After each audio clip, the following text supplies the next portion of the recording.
I'd like to introduce Beverly Beuermann? Beuermann-King. I didn't want to mess it up. Last year we started off with, I put out a whole series on mental illness and some of the causes around mental illness, some of the issues around mental illness. And this is almost like a follow-up.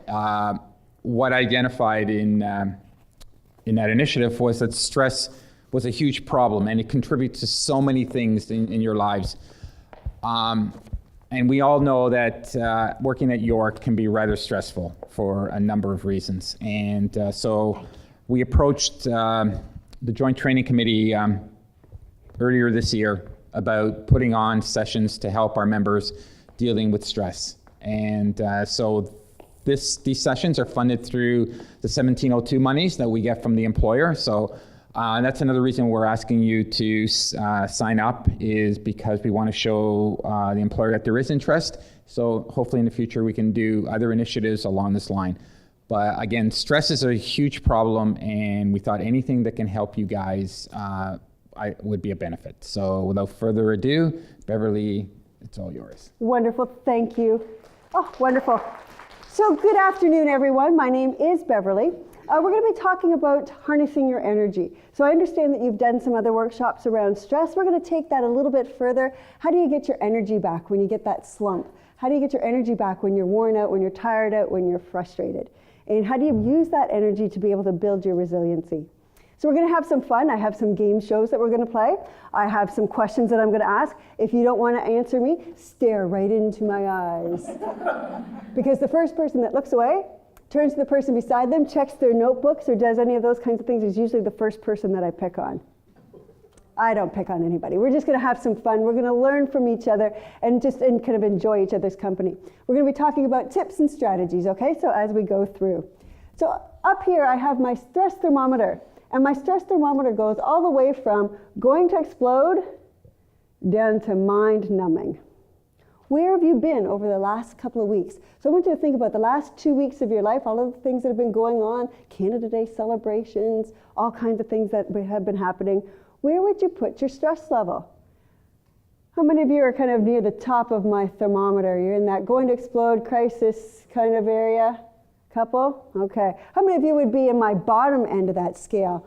Too low, dull, mind numbing? Nobody. All right. How many of you would be kind of in my just right zone? Just right? Okay. And then how about more than I'd like? Too high? All right. So we were kind of all over the place when we had that thermometer. I want you to think back to March of 2016. Wow.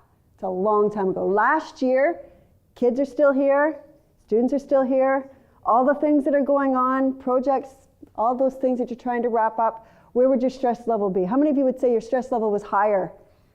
Think about kind of March, either this year, last year, higher, okay? How many of you say, no, you know what, last year was better, my stress level's lower? A couple of you, good. How many of you say, it's about the same, it's just right where it is? All right. We'll pick another time. I want you to think about September. First week of September. Think about everything that happens that first week of September. Even something as simple as getting here that first week of September. All right, so how many of you say, compared to now, how many of you think your stress level is going to go up? It's going to be higher. Okay. How many of you think, it's going to be exactly where it is right now, about the same? How many of you said, you know what, it's going to be a breeze compared to it is right now. It's going to be lower. Nobody. So we know September is kind of one of those milestones for us, isn't it? Now we hear all kinds of things about our stress, and probably in other presentations you've talked about, where it comes from, what does it do to you, but think about how it changes.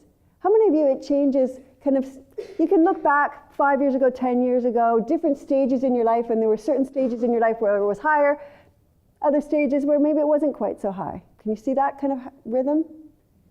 All right. Have you also noticed that sometimes it's changing day over day, week over week? How many of you find it actually changes moment by moment depending on who phones you, who calls you, who walks in the office, that person. How many of you have that person? Yeah, okay. That can send your stress level up. So we hear all kinds of things about our stress. Now, what happens if you stay at the going to explode end for too long? I'll give you a hint. Starts with a D, ends in an E. It's a 3-letter word. You will die, right? Yeah, and we hear about that, right? Heart attacks, strokes, diabetes, cancer, all kinds of things related to stress. And in fact, 80 to 90% of all illnesses have a basis in stress. Either stress bringing the symptoms about or making the symptoms worse. But what happens if you stay at the bottom end for too long? I'll give you another hint. Starts with a D, ends in an E. It's a 3-letter word. You will die. There's no such thing as no stress.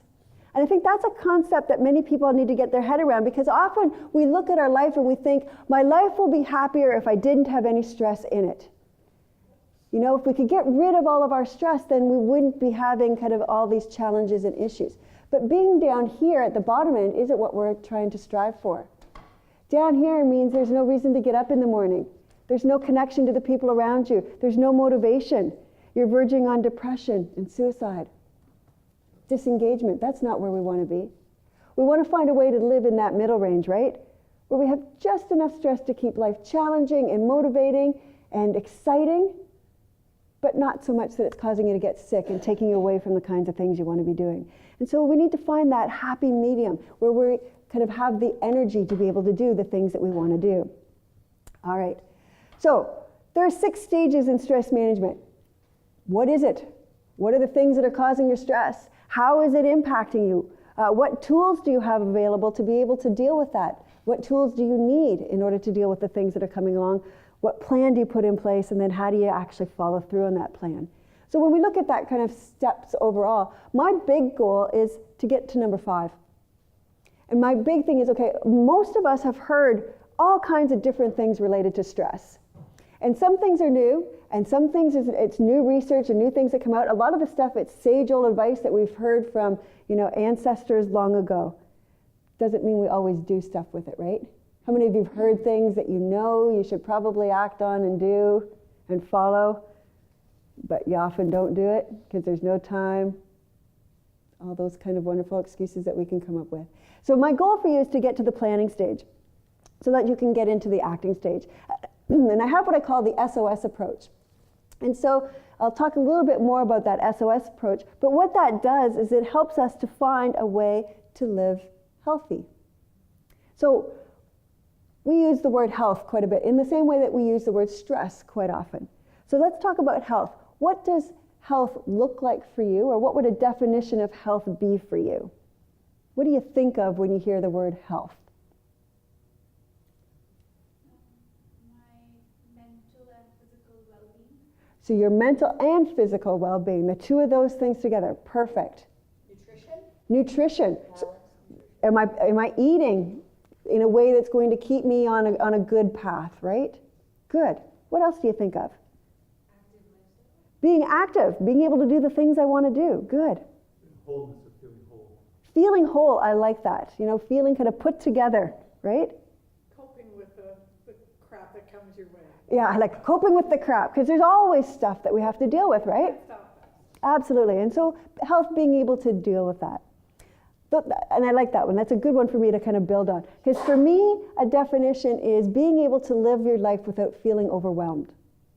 So health, a definition for me, is being able to live your life in a way that you're not overwhelmed. So I want you to think about that. Can you have a broken leg and be healthy? Yep, I can see lots of heads nodding. Good. Bless you. Can you be dealing with depression and live healthy and be healthy? That one's a bit tougher. Some of you are saying no, some of you are saying, I don't think so. It's a tough one, isn't it?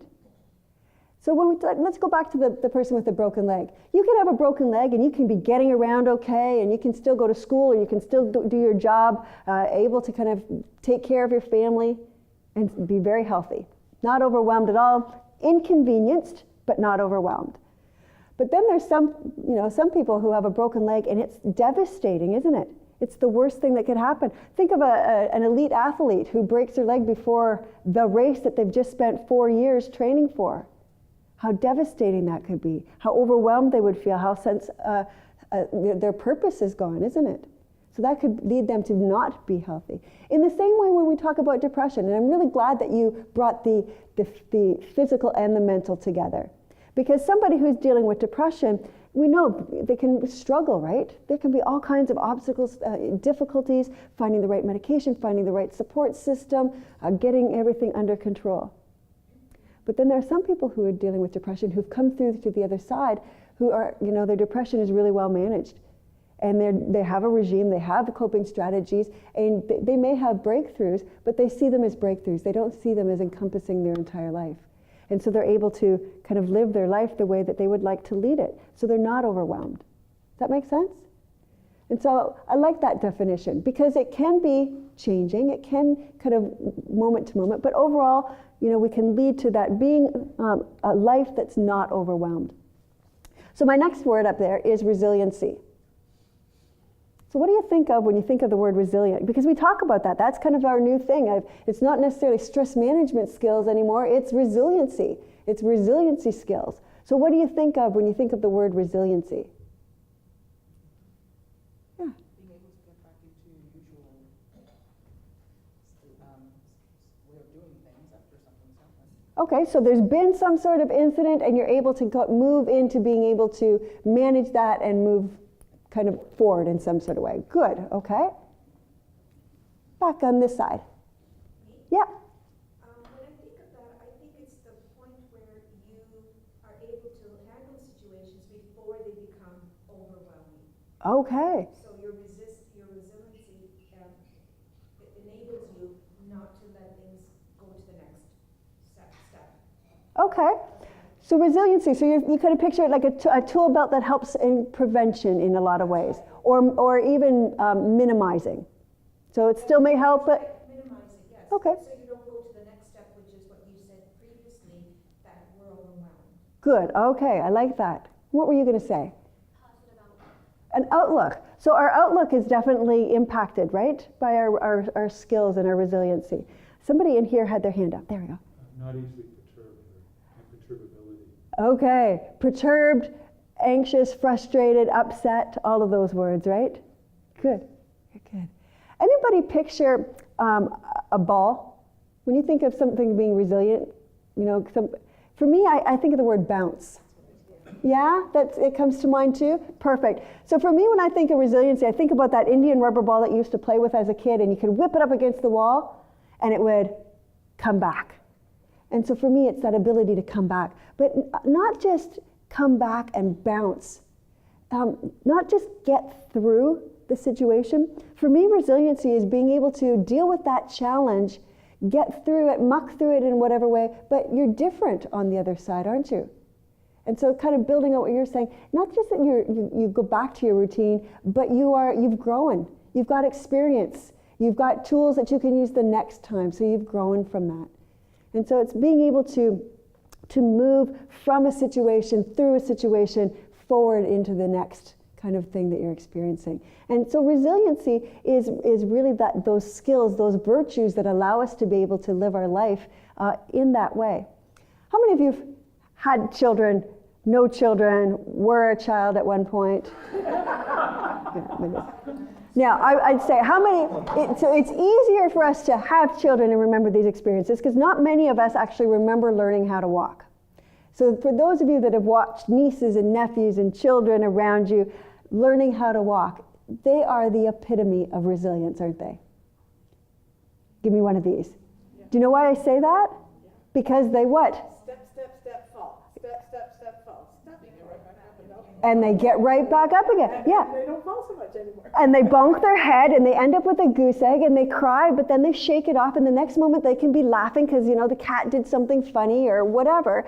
But they keep going. They keep moving. They keep working their way through. And for me, that's what resiliency looks like. It's not that it's easy for them to learn it. Learning how to walk is a really difficult process, both mentally and physically, and the coordination and being able to move things in a way that you've never moved them. It's a very difficult skill. And so for the challenges that we face when we're at work or we're at home, we get through it. We may have setbacks, we may bonk our head, but on the other side, we've accomplished, we've changed, we've grown. So for me, when I talk about it, it's being able to do that not only with strength, but with spirit and with a sense of humor. And pulling all of those skills, those virtues into our life. And understanding, again, a resilient life is a meaningful life. And having a meaningful life means it's going to be a stressful life.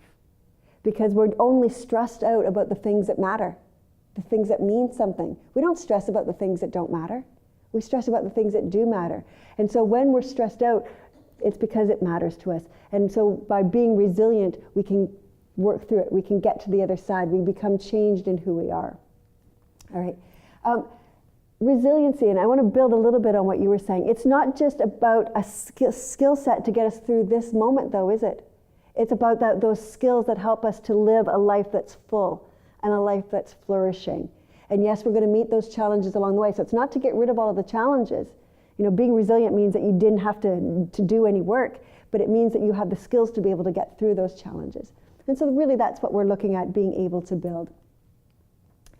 Flourishing. So we've done health, we've done resiliency. What does it mean to flourish? What do you think of when we talk about flourishing? Growing, I like that one. You know, we talk about, I have plants. My indoor plants do not flourish. I throw them out about a week after I get them, but my outdoor plants, I don't have to do anything and they flourish really well. They grow. What else? What else do you think about when we talk about flourishing? Success. Good. Achievement. Good. Anything else?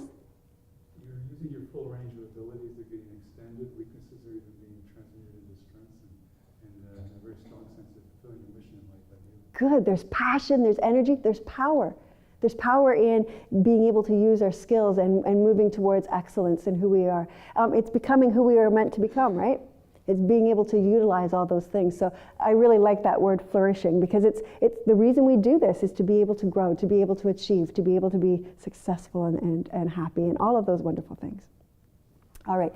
So situation, ourself, and support. I talked about our SOS plan. And so the tool belt that we put around us has to have tools in all three of those areas. What do we do about the situation?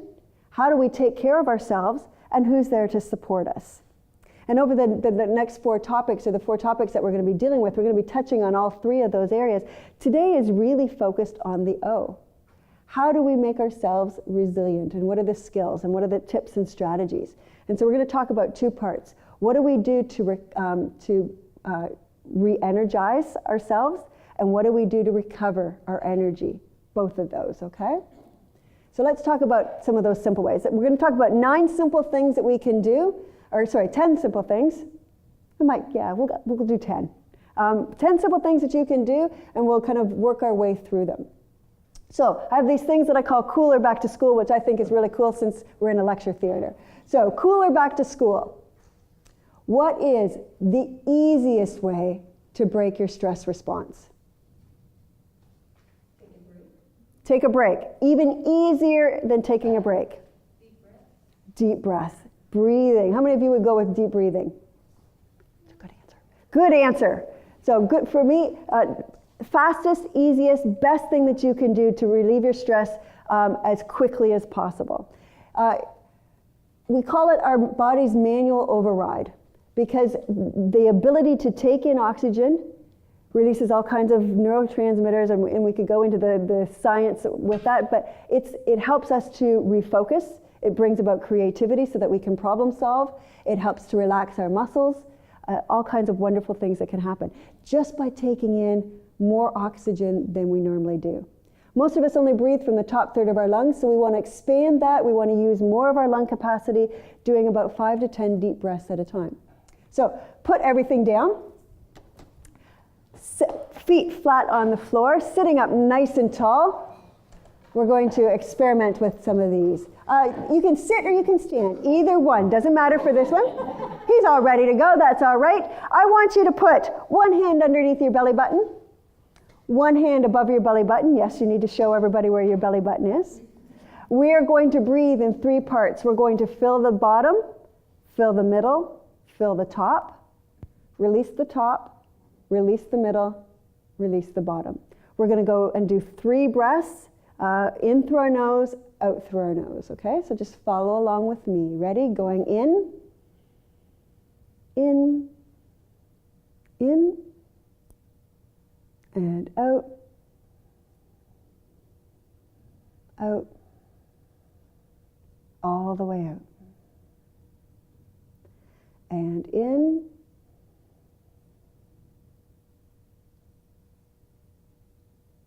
and out.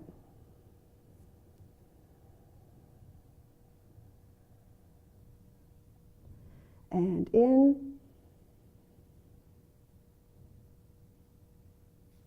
and out.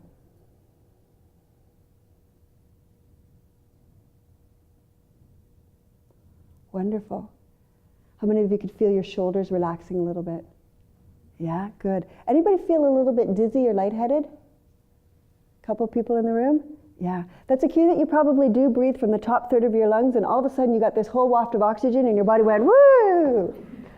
So we need to do that regularly. We should be taking 5 to 10 of those deep breaths several times throughout the day. I attach it to things. So I attach it to when I'm doing my email. So when I'm looking through my emails, I do my deep breathing. Now, I don't move my hands like this because sometimes I need to, do other things, but it's my cue throughout the day that that's my time to be doing my deep breathing. I also do it whenever I get in my car. So on a day like today when I'm presenting and not in my office, when I get in my car, I do my deep breathing. I stop doing this because other drivers get a little bit nervous, right? When you're moving around. So, but attach it to something so that you remember to add it to your schedule of things. It's an amazing, simple strategy. But often we think that stress management or resiliency needs to be complicated. It doesn't have to be complicated. Does that make sense? Perfect. How many of you are regular deep practitioners, deep breath practitioners? Perfect. And the rest of you will become one, right? All right. How many of you feel like you are sleep deprived? Good. Not good, but you know what I mean, right? All right. How many of you would love to have that great big pillow sitting beside so you could put your head down and just crash for a little bit? Okay. 65%. How many hours of sleep do we need per night? 7 to 8. 7 uninterrupted? 7 uninterrupted? The interruption is a big deal, isn't it? It is a big deal. It is a very big deal. Anybody here getting 5 or 6 hours per night? Yeah. Okay. The last study I read said 8 3/4 hours. Wow. And then again, that's per night, not per week, because some of you, I think, are on that weekly plan, right? So it's being able to get a good night's sleep. And 8 3/4 sounds like a really odd number, but it's based on 90-minute sleep cycles. And when you put 90 minutes together, back to back, you actually lose a little bit of time. So instead of 9 hours, they say 8 3/4 hours. Now, quality and quantity. So if you're in bed for 12 hours, but it's crappy, it's not going to do you any good. Exactly. So we're looking for quality and quantity. But if your quality is good, but your quantity is only 4 or 5 hours, that's not healthy, right? And if you're, like you said, 12 hours, but the quality is good or is bad, that's not going to be helpful either. So we need a good balance in our sleep. Why is it important that we get a good sleep? Here's some of that sage advice that we talked about. We always have heard that we need to get a good night's sleep. Why? Your brain resets itself every night. The memories get stored where they're supposed to. I think your subconscious probably works away on a few of the things that are bothering you and Good. sorts things out. It sorts things out. So mentally, it's beneficial, right? Because we know when you're sleep deprived for a long period of time, you can go right into hallucinations and delusions, right? So it helps to put the mental back together. What were you going to say? Does it also not help if you dream? If you can sleep enough to the point where you can actually start dreaming, it helps your creativity. Good. And so that's part of that quality of sleep, isn't it? So that we're able to go through a full sleep cycle where we're in deep sleep and dream sleep, and it's a good balance of both. What were you going to say? It's when the body heals itself.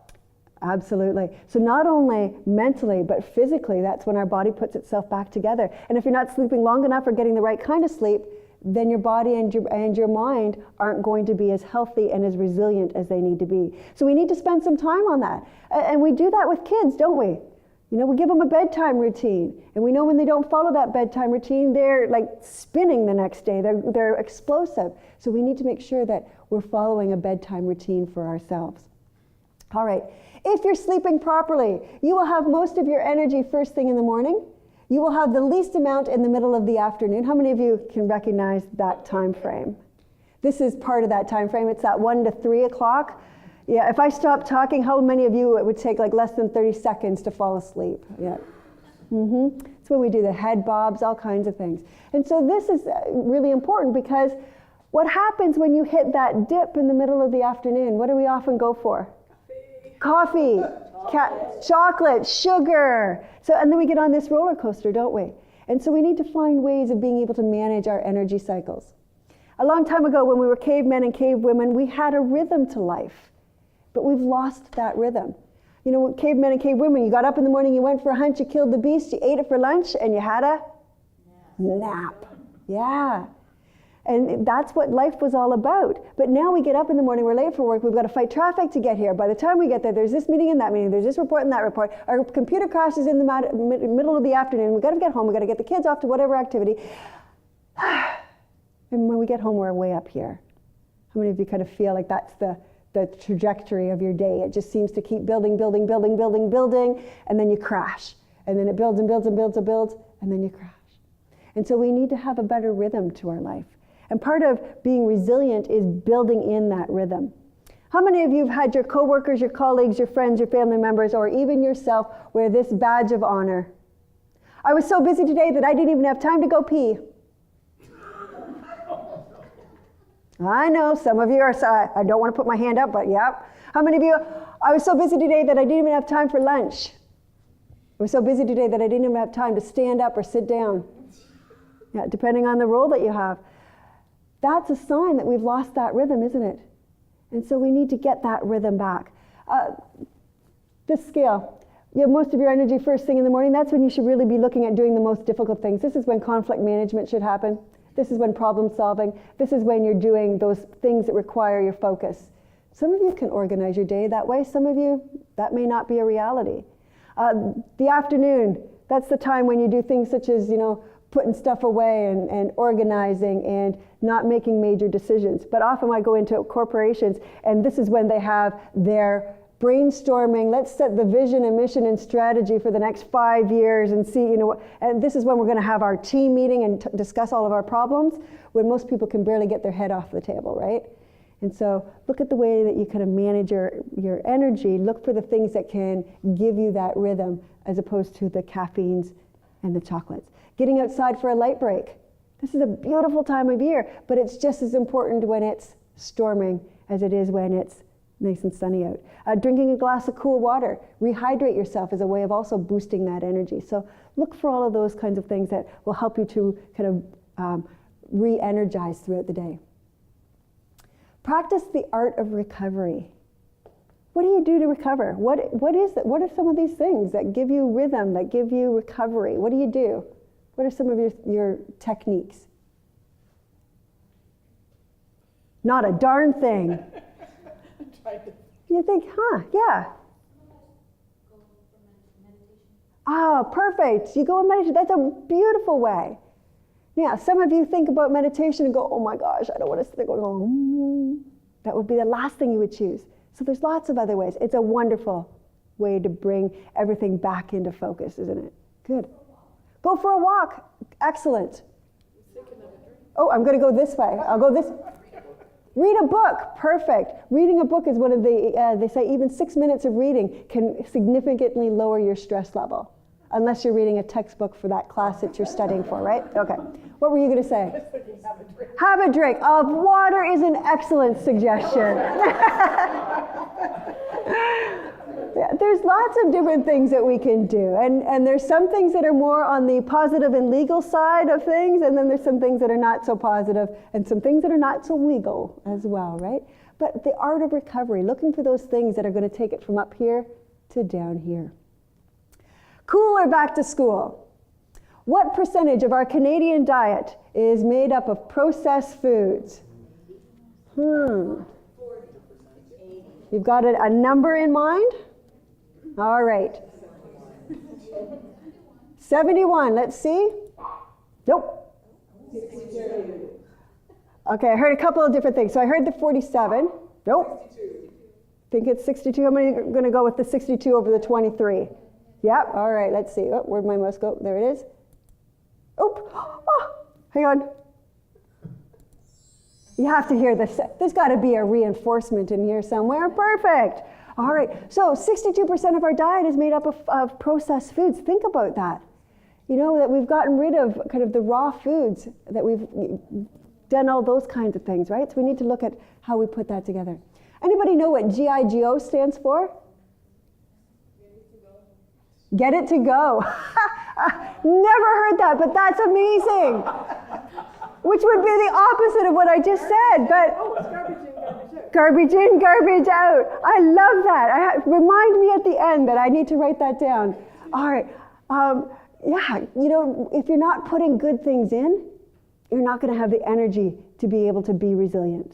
And so, looking at the way that you eat, and we know this stuff, right? We've heard this stuff. We read the magazine articles and the journal articles that tell us how to eat. But I want you to think about eating for resiliency. Eating for energy is much different than, when we make those choices.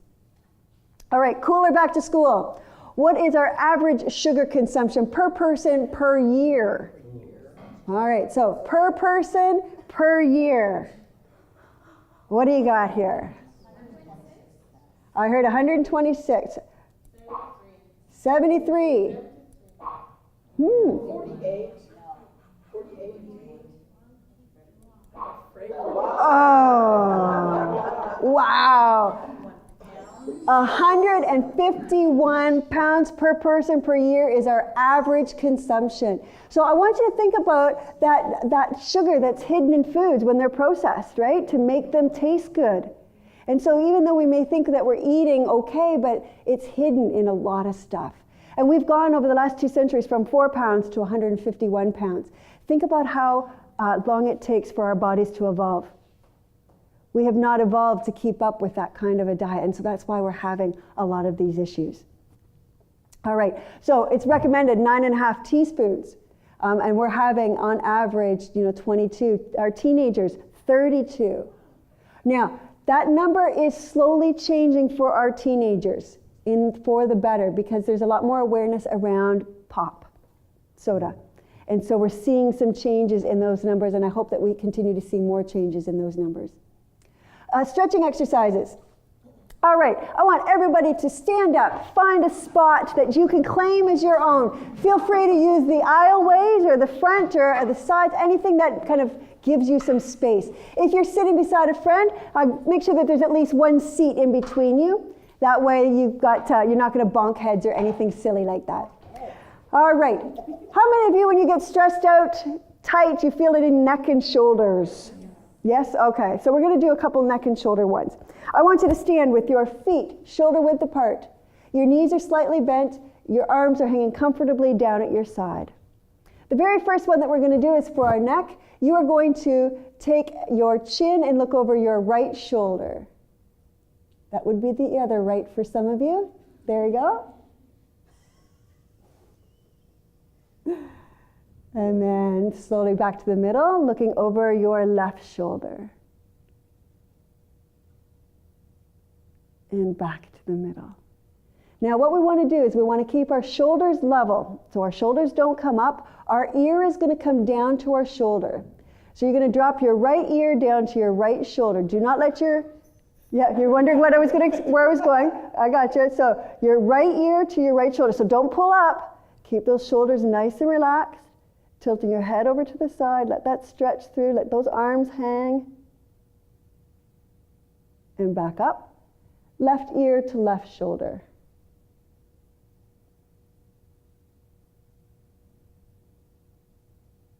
And back up. How many of you could feel that pulling and tugging? Yeah. So what happens is those things tighten up, they shrink up, they shorten up, and then we lose our mobility. And so when I'm watching some of you, you've lost some of that mobility left to right. So we need to do several of those throughout the day to lengthen those, to keep those limber. All right, one of the things that we know is not only can we stretch them to get them to relax, but we can squeeze them to get them to relax. And so you're going to make 2 fists to the side of your body. You're going to pull your shoulders up to your ears, and you're going to squeeze until I say stop. Ready? Pull them up. Squeeze, squeeze, squeeze, squeeze, squeeze. Harder, harder, harder. Squeeze, squeeze. And let them go. Yeah, and there's that afterwards. All right, pull them up, squeeze, squeeze, squeeze, squeeze, squeeze, harder, harder, harder, squeeze, squeeze, squeeze. And let them go. Right ear to right shoulder. And back up. Left ear to left shoulder. And up. All right. So find a way to work that into your schedule. All of these stretching exercises help to get our blood flowing. They help to get the oxygen flowing around our body, helps with creativity, helps to get rid of the stress that builds up. We're going to do we'll do two more. We're going to do our ribs because when we sit, we get scrunched and it makes it harder to breathe. And we'll do our hips because when we sit, all of that gets squished together too. So let's do our upper ribs first. Feet shoulder width apart, knees slightly bent. If you have any sort of back issues, be very careful with this. We don't want anybody getting hurt. Hands on your hips. For the first one, our shoulders are going to do the rotating, okay? So our hips are going to stay stationary. Our hips are going to be the pivot point. Our shoulders are going to do the rotating. So my head is going to lean forward. I want you to imagine that your head is, you're bent at the waist, bend over as far as you can. Your head is pointing at 12 o'clock if you were looking at the face of a clock. You are now going to go over to 3 o'clock. Now, I want you to picture 3. 3 is not leaning forward. 3 is right over on the side. So if I was to take my hand over, I'd be going kind of like I'm a little teapot kind of thing. So if you can check, not this way, but this way.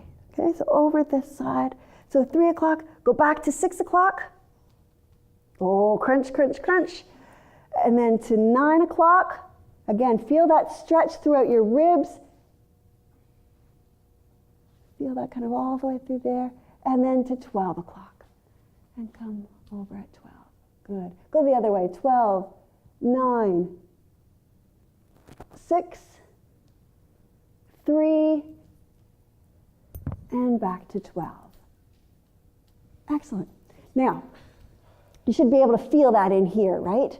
All right, next one. Feet shoulder width apart, knees slightly bent, hands on your hips. Shoulders are now the pivot point, hips doing the motion. I want you to put your hips out to 12 o'clock, and it looks like this. Yeah. I want you to imagine you're at work right now at your desk. Somebody's watching what you're doing. This is the hangout position. Hips go over to 3 o'clock. Just your hips. Keep those shoulders still. Pushing out through your hips. Bums out to 6. Over to 9. Back out to the hangout position. There you go. You're getting the feel for this. Go the opposite way. 9, 6, 3, and hang out. Perfect. And a step to the right. There you go. Perfect. Have a seat. Nicely done. And yes, you are caught on camera doing that. All right. Any idea? So that was our stretching exercises. Moving on to our next tip. Any idea what 100 equals 10 means? 100 what? Really good guess. But 100, laughing 100 times a day is the equivalent of 10 miles of running. It was actually 10, it was the equivalent of a 10-mile run. In all of it, the big belly laugh, the flow of endorphins, all of the kinds of things that go with it. There's a whole... Not doing anything for your leg muscles. No, so it's not making your leg muscles any stronger, but your stress management skills, right? Now, this was actually in the Globe and Mail, and they actually quoted the research slightly off. It's so laughing 100 times a day is the equivalent of 10 minutes on a rowing machine or 15 minutes on an exercise bike. I am way more likely to do 100 laughs than I am 10 minutes on any exercise machine or running 10 miles. So for me, humor is really important. Having fun, being able to let go and show and do and enjoy the people around me helps to kind of keep not only physiologically, but mentally, because it puts everything into perspective, doesn't it? When we can laugh at it, when we can enjoy it, when we can see the challenges and see through them and still see that there's something to enjoy on the other side, that's huge when it comes to our energy. All right, how many of you have seen or watched Cash Cab? All right, so this is my mini version of Cash Cab. Here's question number 1. So this is for the $1 million, okay? They don't do $1 million, but we'll pretend today. What is the number 1 personality trait that promotes happiness? Sense of humor. Let me see. No. Good guess, though, especially since that's what we just talked about. Positivity.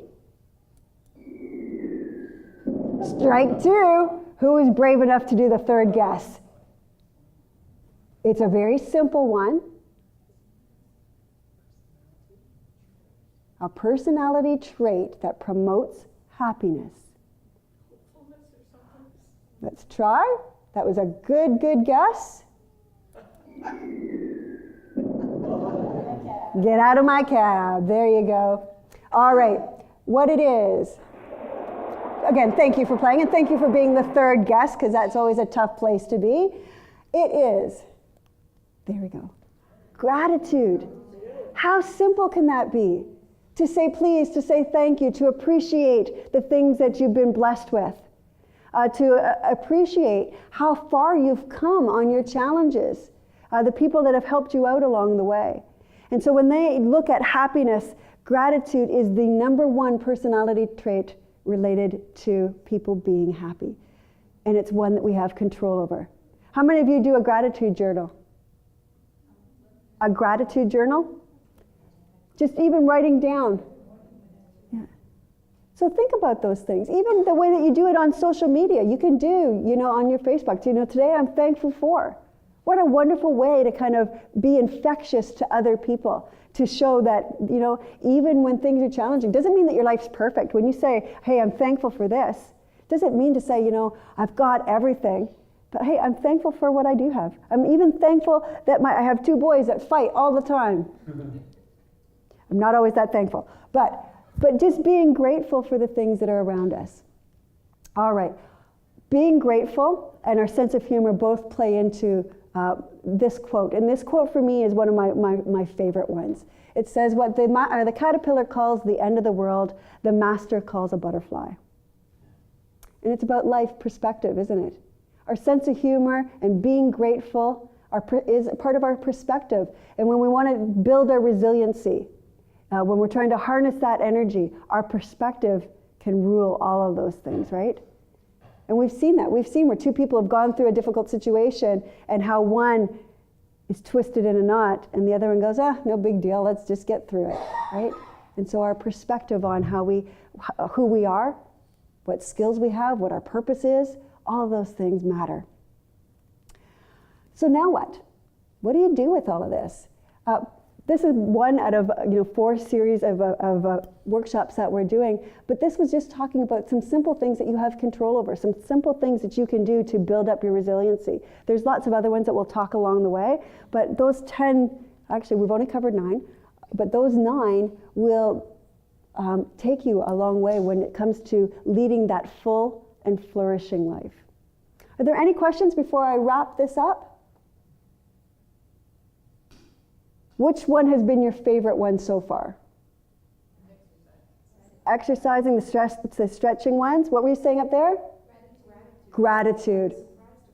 You were surprised with that one. Good. Do you mind sharing the photo with us? I absolutely can. I will make sure that they get it at the office and they can send that. Okay? You're welcome. All right. I want you to think, because part of that SOS was a plan, right? It's what are you going to do with this stuff? And that's what the now what is. What are you going to do with some of this information? How are you going to kind of incorporate it? So I talked about, attaching some of it to my email, attaching some of it to how I talk to people, and saying pleases and thank yous and acknowledging people. So figure out how you can incorporate those 9. Here's my last one. I have 2 boys. And they fight a lot, and they get on my nerves, but I love them dearly. They are now 18 and 20 years old.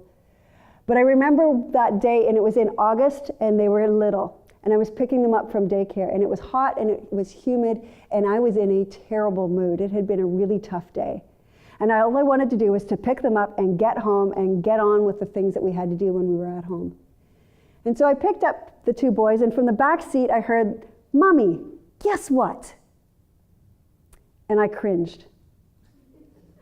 And you're wondering, why did you cringe? Well, you know, it was one of those things where I'm like, I don't want to do this right now. Because you see, my oldest son in daycare was learning words from the older kids. You know, those words that you don't want them to say when they're out in public? And he would learn these words, and he would wait till the end of the day, and he would launch one of these words on me to see what kind of a reaction he got. And if I had don't say that, then that was a keeper kind of word. And so he was in this, and he's like, "Mommy, guess what?" And I thought, ugh. So my first instinct was to turn that radio up. And just turn the radio up and pretend I didn't hear him. Oh no. And then that mommy guilt took over. How many of you have experienced that mommy or daddy guilt? Yeah. So I said to him, "What?" And it had that kind of a tone to it. And he looked back at me and he said, "Mommy, your sunflowers are awesome." Awesome was his new word of the day. That was a keeper in my books. But what was very cool was that those sunflowers were awesome. Holy is right. Now, the two of us had planted those at the beginning of the spring. We had watered them, we had weeded them, but it wasn't until that particular day that I actually stopped and looked at them. They were awesome. They were 12 to 15 feet tall. I have no idea where I got these sunflower seeds from, but they were awesome. And you know, sometimes we get so caught up in the stuff that we forget to see the awesome. Those things have been growing for weeks, but until that particular day, I hadn't noticed them. And so my challenge for you when it comes to being resilient, when we talk about gratitude and perspective, notice what's happening around you. Notice the people that you're hanging out with. Notice those ones that are fun to be, that give you energy, that just, you can't wait to see them. Notice, the energy from the students when they come in. And you don't have to be out in the middle of the Kawarthas like I am, but even something as simple as, I used to love going onto Bloor Street in downtown Toronto with the Elvis Moose. How many of you saw the Elvis Moose? You know when they used to decorate the moose for charity? This moose was in the white garb, rhinestones all over it, big black slicker kind of Elvis hair, made me smile every single time. And so it's about being able to be in that moment and notice the things that are happening, because that changes everything. It gives you that resiliency. It helps you to flourish. It's not just about this particular challenge that I'm facing. It's to be able to see that there's lots of things in my life that I've gone through, that I can enjoy, and that I'm up for all of those things that are happening. I've given you some tools to think about, the 10 different strategies. I hope one of them rings true for you to put into your tool belt to use more regularly. I want to thank you so much for your time, your attention, and your energy. Thank you so much for coming out. There is no such thing as a workshop without the workshop evaluation. So if you can fill out that evaluation form, let me know what you liked, what you didn't like, and I will make sure I pass that information forward.